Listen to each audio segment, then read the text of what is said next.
we've done, so we've doing some introductions, and then the next thing, if you keep clicking as I go, we're going to do I'm going to do an overview of the Healthy Start scheme. Naomi's going to talk about the practicalities of taking the cards, which she said, and then we'll have some time for feedback and questions with a view of finishing at 1, which is Colin's job. So let me start then with an overview of the scheme. I have started from scratch on this. I know some of you will know some of it. I'm hoping that it's something new in there for everybody, but I'm going to go through the scheme from the beginning, talk about who's eligible, going digital because those are the most recent changes, talk a bit about the vitamins that come with the scheme, something about the application process and what we'd really like everybody to do in terms of what being a Healthy Start champion would mean. And then at the end, this presentation's going out, there are some useful links. So when something of what I've said is gone, I've put some links in about where you can go back and find the information at your own speed. Okay, next slide. So what is the Healthy Start scheme? This is an NHS benefit and it's targeted at low-income families with young children. It is important that it's an NHS benefit, and it's one of the key challenges with the scheme in that the DWP don't see it. So whilst you might expect in this world that when you went to get your universal credit sign-on or anything like that, this would get raised, it doesn't, because this is a benefit funded through the NHS, not through the normal benefit system. It's actually existed, although many of you might be able to tell me what the other names were, since 2006. So it's not a flash in the pan. It has been there a long time in a few different forms. And actually, about 18 months ago, they upped the value of it, maybe 2 years ago. So the government are still committed to it. One of the other reasons it's not well known is it's actually only small weekly amounts. But the figure that really I want everyone to focus on is if you sign up for this at the beginning, it's £1,200 between when you first can claim and when your child is 4. That's not an inconsiderable amount to add to the cost of bringing up a baby. So £1,200 per child. And the idea is the NHS introduced it back in the day and still support it because it's trying to support the diets of the kids in the low income families. We all know that one of the first things that goes out of a diet, if you haven't got enough money and you're worried about waste, is fruit and veg. And this is a way of trying to get it back in. It also recognises that sometimes the diets, even with this support, are not great in those families, and it provides free vitamins specifically designed for very young children and mothers. So it has been around since 2006. For anyone who has been using it, you will know that up until March this year, which is why I'm on this talk now, so it's just changed 6 weeks ago, it was a paper voucher scheme. You got in the post every month an envelope with paper vouchers, and you took them to a shop and you spent them. And it was clunky and slow and difficult to understand, and you couldn't work out where to spend them. So it was a scheme with a lot of problems. It has now moved to a prepay card, which is a lot better. And the next bullet, why else am I here? Because last year, there wasn't a local authority in England that had a take-up rate higher than 62%. So for this £1,200 per child, 38% of the families who could have had that £1,200 off the government in Liverpool did not get that money. And the take-up rates were really similar across the board. Go back to the first point, why? Because it's not a benefit that fits in your universal credit job seekers allowance world. It's a sideline you have to apply separately. That's still true, by the way. So, next slide. This is what it does. You get your benefit, and I'll talk about how that comes and the amounts. The amounts are on here. It is a small amount of money each week per child, and it starts from the 10th week of pregnancy and it goes until the child is 4. It is doubled for the first year of a child's birth. Add that up, that's £1,200. It does 2 things. It allows you to buy fruit and veg and milk, and you can see the specifics. It's fruit and veg can be fresh or frozen or tinned. It can be liquid, just ordinary cow's milk and certain sorts of formula milk. So it's all about dietary support for very young children. Separately, and you don't have to pay for these, it provides vitamins. There is a vitamin pack for pregnant and breastfeeding women, and then there's a vitamin pack for the children up to 4 years. So this is all about supporting a diet. The idea is you get the benefit and then you buy exactly what your child needs. Next slide. It is a means tested benefit, and you have to be on one of these benefits. All this information is repeated again. This is just to give you a feel of what's involved.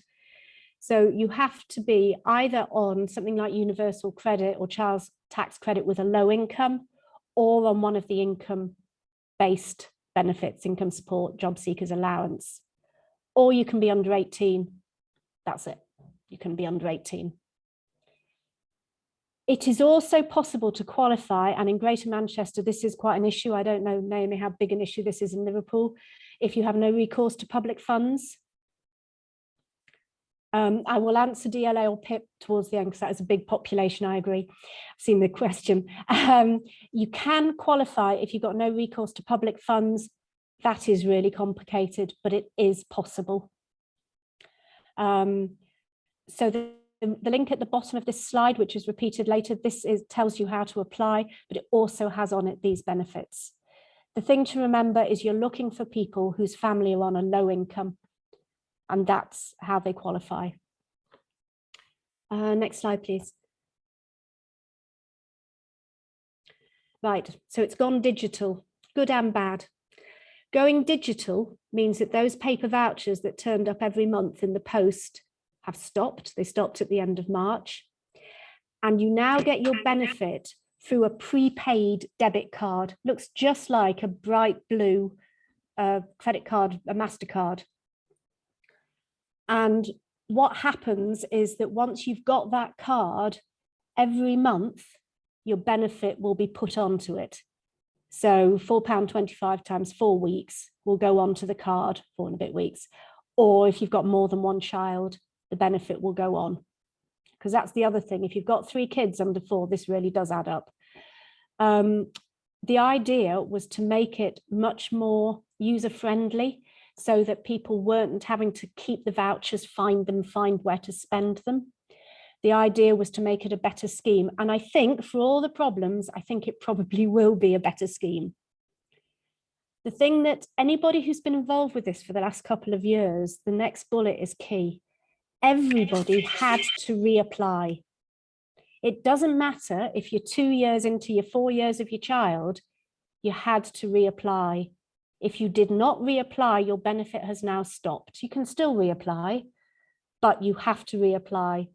And this slide shows the bit of paper that went out to everybody telling them this.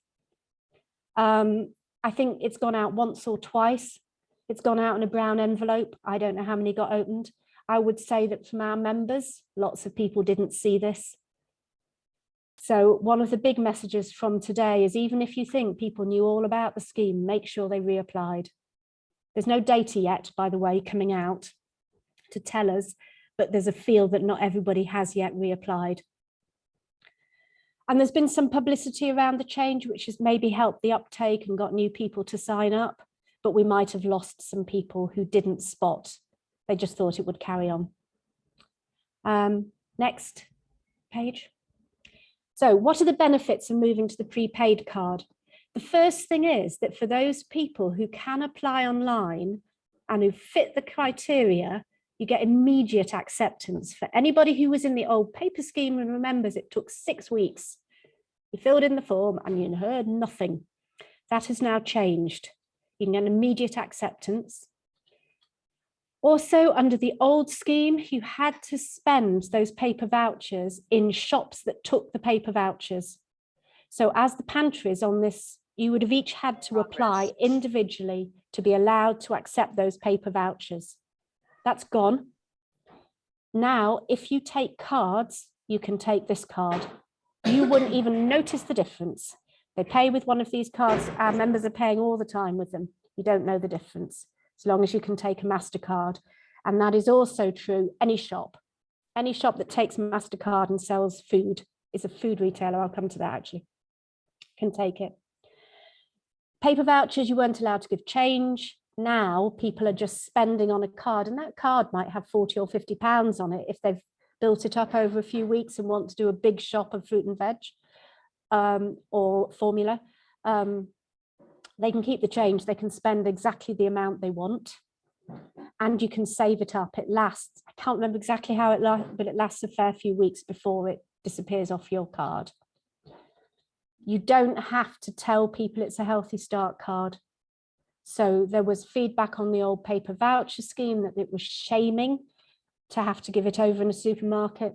You wouldn't know now, it's just a card. Because it's a card, you can get the balance out of an ATM. You can stick it into an ATM and it will tell you how much money you've got on it, which is great. And you don't have to wait for your vouchers in the post. It will get automatically topped up. So there were a lot of reasons why the NHS have put a lot of time and effort into moving this onto the prepaid card, and they're good reasons. And once we get over this hump of getting everybody signed up, it should be a better scheme. Next slide. Okay, now I'm calling people like us who are a pantry, and people like a lot of people on this call, you're a pantry.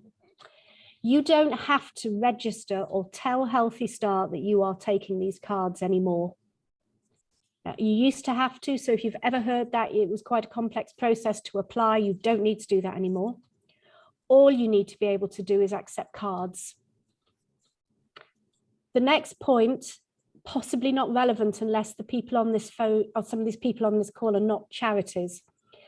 When you sign up to take cards and you go to iZettle or Square or SumUp or whatever system you've used, the people that you applied to gave you a merchant category code.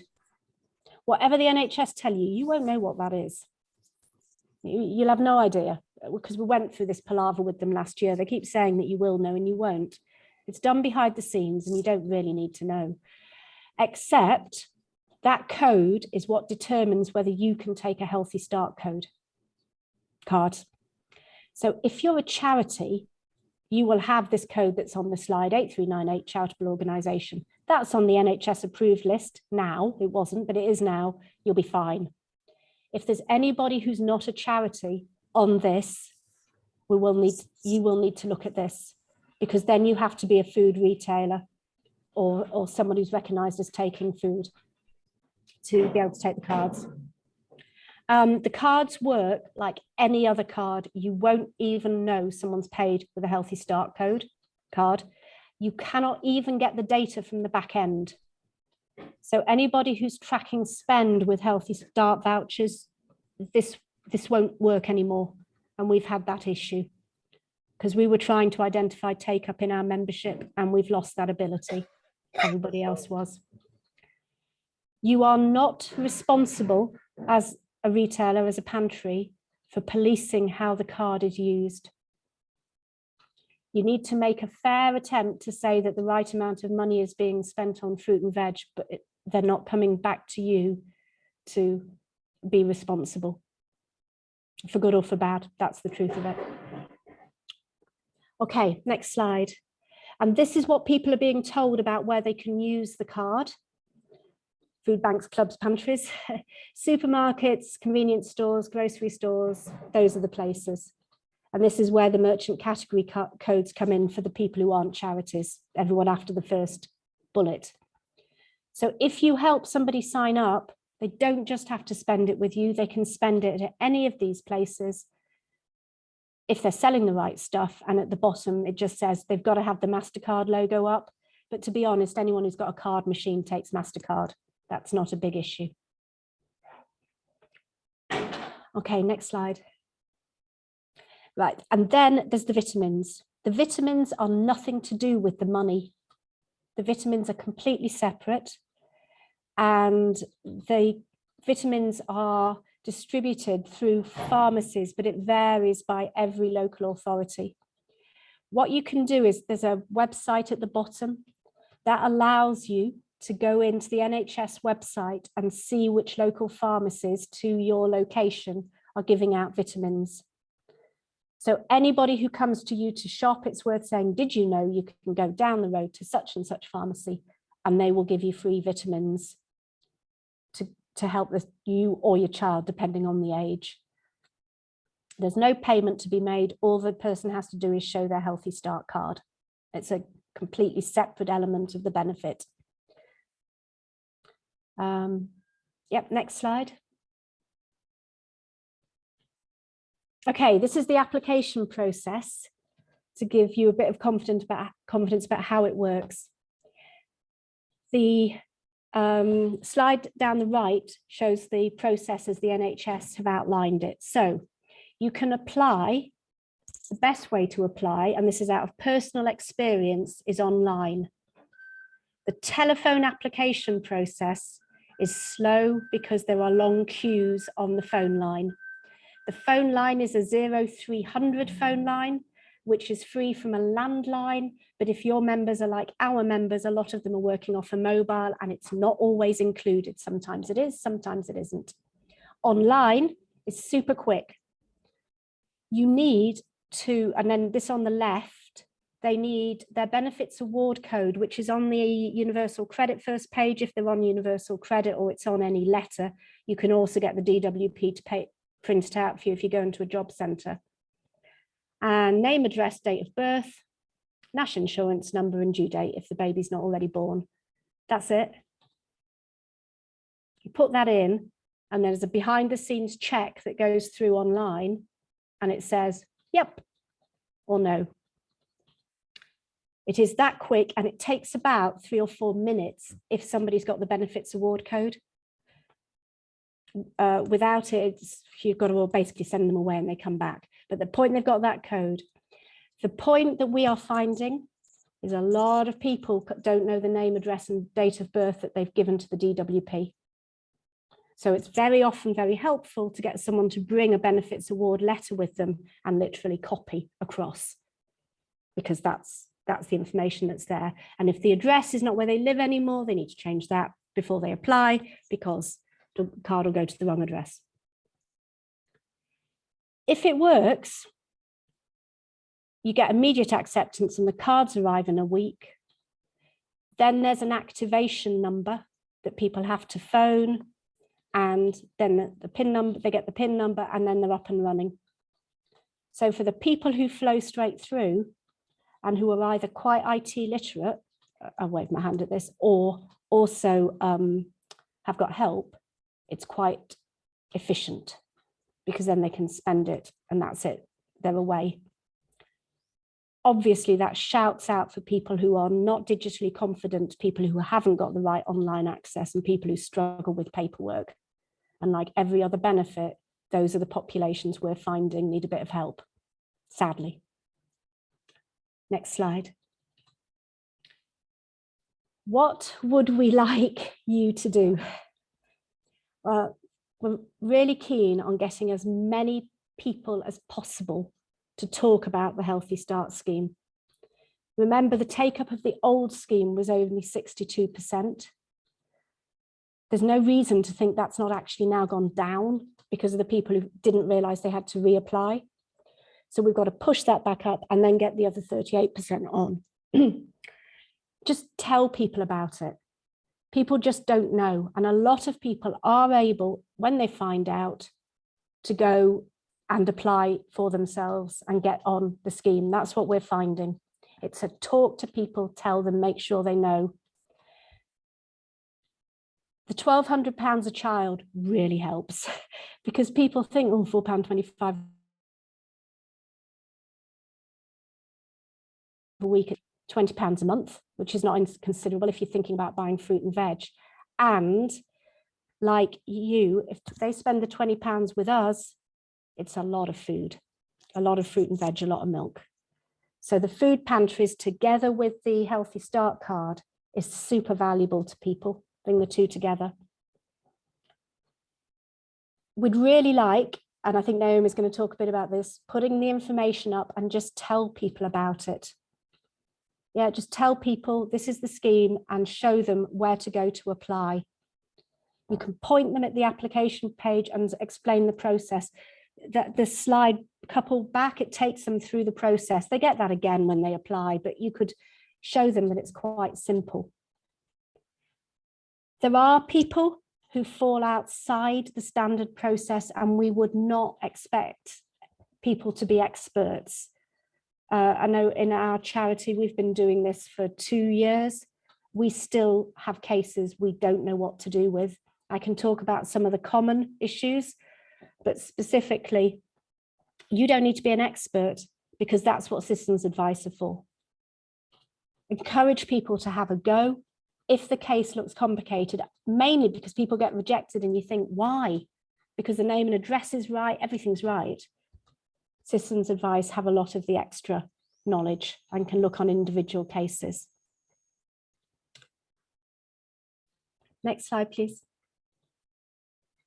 Right, I've put up the next 2 slides are the summary of everything I've said. And it's an NHS leaflet, which is available online. And it has all the details that I've said on there. It's got the how do you apply, it's got the who can apply and what is it for. And it's too much detail, I think, just to hand out, but as a aid memoir for you to remember what's been said, I think it's really well done, actually. And next page is the other side of the leaflet, to be honest. Yeah, so there's a link that I can give you the link in a minute as to how you get this leaflet, but it just helps get people in the mindset of what it's about after you've raised their awareness. Okay, so these are the useful links. There's where you can check who's eligible if you want to check that again, although it's on that previous slide. There's some FAQs which can help. If you really want to get involved, this email address, healthystart@list.rise.net, has got a massive number of health professionals on, all dealing with FAQs. There's quite a lot of email traffic. It depends how involved you'd want to be. Flyers and posters. The next link is to all the National Health Service flyers, posters that they've created. There's another link to the local vitamin search, put your postcode in to see, and an address for a guy at Citizens Advice Liverpool, who's very kindly offered to take the referrals if any of the people that you deal with appear to be more complicated. And that's me. Thank you very much for that, Jane. That was brilliant. Hope everyone found that really useful. We won't take any questions just yet. We'll go on to obviously the Q&A part, but we have got a few questions that we'll tailor to yourself, Jane, if that's okay. That's fine. So for the next part, we're going to hand over to Naomi, and hopefully some of the questions that have been put to us will Naomi may be able to cover these with the handouts that we're going to be discussing as well. So you okay to take over now, Naomi? So it's Naomi from Feeding Liverpool and the Good Food Programme. Thank you very much, Naomi. Thank you, Jane. Great. Thank you, Jane. That's been really informative and really useful as well, that we can refer to all those resources. I was a student when I had my first child, and my husband was also studying. So I was on Healthy Start, and it made a big difference to our household budgets, knowing that I could buy in grapes and strawberries and raspberries and things that could really boost my vitamins when I was pregnant. So it's made a big difference to my family, and I know to many other families. I'm just going to very briefly talk about some of the practicalities of accepting the Healthy Start vouchers. Now, I know we've got some people on this call who are housing officers, some who are kind of health professionals, and others who volunteer in a food bank. So some of this might seem a little bit less relevant, because who I'm specifically speaking to for the next few minutes is if you're a food pantry, a community market, a community shop. So what we call a community food space on our Feeding Liverpool map. Jane alluded to that if you've got a card machine, you can accept the Healthy Start vouchers. Now, if there's any community food spaces in Liverpool who don't have a card machine already, can I encourage you to get in touch with me? Because we have a partner charity, Feeding Britain, who will fund those machines. I suspect most of you had it. We've been around a lot of you, and we know you're accepting cash and card. But if you're someone who doesn't, speak up, and we will get one to your venue. If you're a community market or a community shop where people pay per item, as Jane said, this gets used like a debit card. So if someone comes with their Healthy Start card, you might not even know that they're taking some of the items from the shop. But that list of those items that you can use your Healthy Start card for was on one of the slides, but fresh fruit, vegetables, tinned, frozen fruit and vegetables, pulses is on there as well, and milk. So if someone's coming and they're buying some apples from your community food shop, you can put it on their Healthy Start card. So the key thing for you to do is be aware of the cards and advertise the scheme. But if you're a pantry or a food club where you bundle shops together, so you say something like people can get 10 items for £3.50 or 15 items for £5. I know we've got lots of different models in the city. So if you're something that does it like that, what you need to do is be clear that you can accept Healthy Start cards, and then think through what proportion you want your organisation to be able to accept on a Healthy Start card and what people need to put on another form of payment. So quite a few of you are members of the Your Local Pantry networks. That's our biggest kind of food pantry network in the city. And they've decided that they're going to advertise that 50% of a pantry shop can go on a Healthy Start card, and 50% you pay through another form of payment. That's so that network can speak with integrity and say that they're not giving things that people are paying on your Healthy Start cards, such as meat or items that aren't eligible for Healthy Start. They're not putting the whole shop on, but they're splitting it.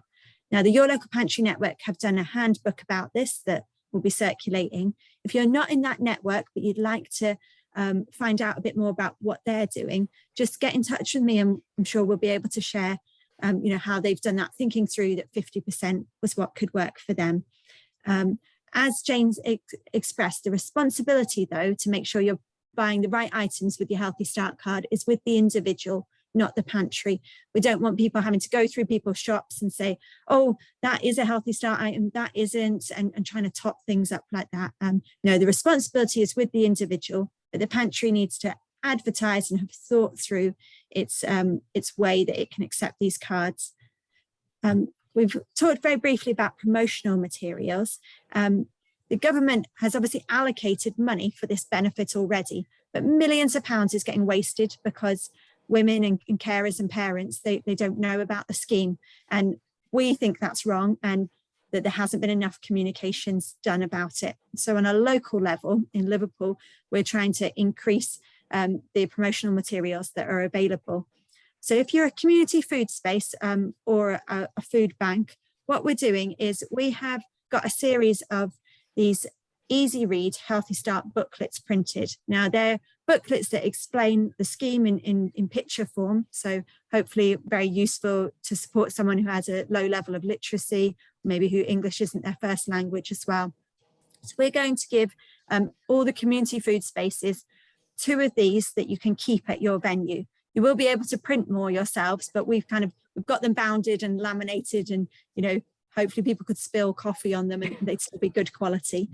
So we're going to be giving you these, as well as giving stickers that say that you accept Healthy Start vouchers in your venue. You can put these on a window or on a fridge or a freezer, just somewhere that you can see. We've got some posters as well, but Public Health have funded us to be able to do pop-up banners. So, the big kind of pull-up signpost banners. So if you're a pantry that has a space for that, or a food club or a community market, and you can have a pop-up banner at your venue that says, ask us about Healthy Start, and says what the Healthy Start scheme is, then we're going to have kind of a series of them available in the next couple of months. So the easy read booklets, the stickers, and some of the posters we've got now. And if somebody from your organisation is coming to the in-person training on Wednesday, they'll get given them then. If nobody from your organisation is coming on Wednesday, Colin, who's the chair, will pop his email address in the chat in a minute, and you need to get in touch with us to say, yes, our venue would like these. Unfortunately, they're only for if you're a community food space or a food bank who's in Liverpool at the moment. We've got some funding from Taurus and Public Health to do this, but it's just for these targeted groups at the moment. And similarly, we'll be in touch about the pop-up banners. They're coming through a slightly longer route, so we can't give you them quite immediately. If you're another space in Liverpool, so you're a community centre, but you're not doing something around food, or you're a housing officer and you really would like some more promotional materials in your venue, we'll pop the link in the chat so you can print some yourself. But do be aware that this work we're doing today is part of a wider project, which will look at the communications of Healthy Start across the city in different venues. So in GPs, in our hospitals, in other community sites. And I don't want to anticipate the outcome of the project, but I would hope that some of that, it might indicate that we need to do more to raise awareness of communications and get some of these materials to other venues. Our budget just doesn't stretch to them just now, but if that's you, please write me an email that says, yes, we would love these materials too. That helps me build up the case that we need to have a wider kind of communications effort across our city for this. I hope today in this training, you've heard that your roles are championing and advertising that this scheme is out there, that people need to switch if they were already signed up from the paper to the digital vouchers, or if they don't know about it, telling them about the scheme. If you can, advertise it in your space. And then if you can, if you've got Wi-Fi access or someone with data, supporting people to sign up. We're going to take some questions now. We've got about 20 minutes. And I'll hand over to Colin, who's going to kind of chair that session. And thank you for everyone who's put questions in the chat. Thank you, Naomi, for that. That was brilliant. I am going to stop the recording because I'm conscious we're going to the question and answer part now. So we have taken a few questions. I'm just going to pause turn the video off, sorry.